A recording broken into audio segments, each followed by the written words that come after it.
Welcome to week number 2. This slide shows a brief explanation of what to expect from week 2 of our course.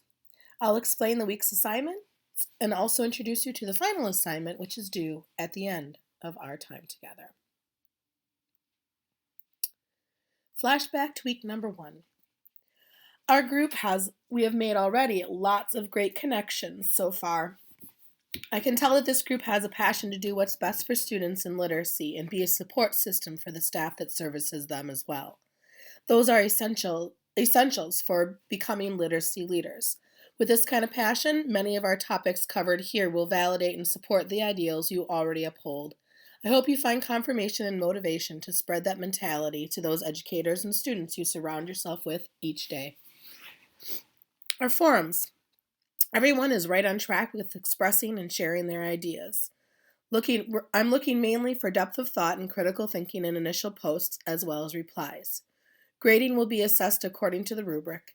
You'll see a sum of ratings at the bottom of your posts. This is how I will score them. If you reply to more than one post, I will always grade the best two replies, which show the most in-depth and critical thinking. Remember, if there is a word count associated with a forum, do your best to try to hit that goal. And lastly, grading. Viterbo's policy is to have grades and feedback within 2 weeks of an assignment.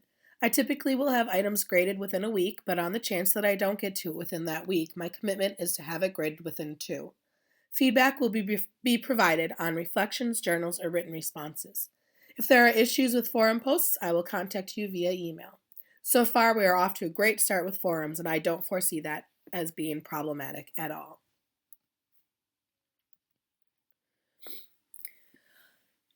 Our first activity this week is to start diving into our text.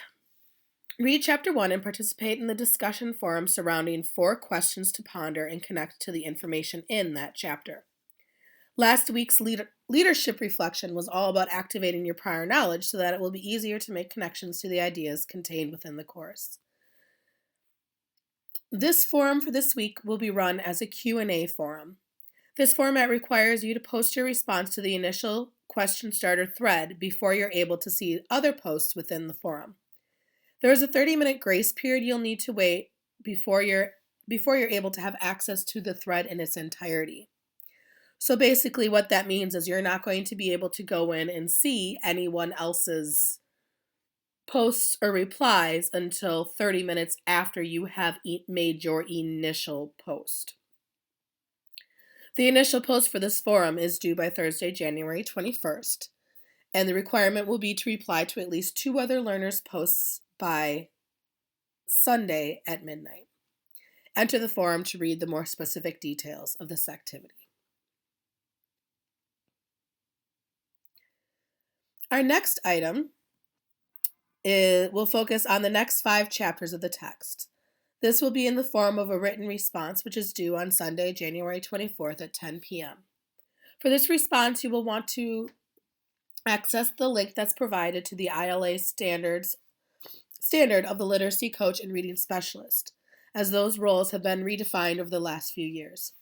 You'll be comparing and contrasting the roles of the coach, specialist, special education teacher, and principal, and reflect on their impact on literacy as literacy leaders. It will also ask you to reflect on your vision of how these literacy leaders should work in your situation.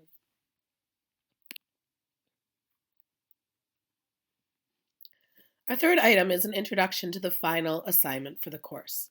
Our focus in this course is on making decisions and working with staff in a leadership capacity. Your final assignment will be to find out exactly what happens in your situation when decisions about literacy and staff development are made. This investigation will be conducted as an interview, preferably in person. After the interview, you will reflect on things that you would continue or changes you might make if you were responsible for the decisions in your situation. This assignment is not due until the end of the course, so please do not feel rushed to get it done as soon as possible. The purpose of introducing it now is so that you can plan accordingly to complete the interview and write your reflection. So that is the end of our Week 2 introduction. Good luck on Week 2 and do great things.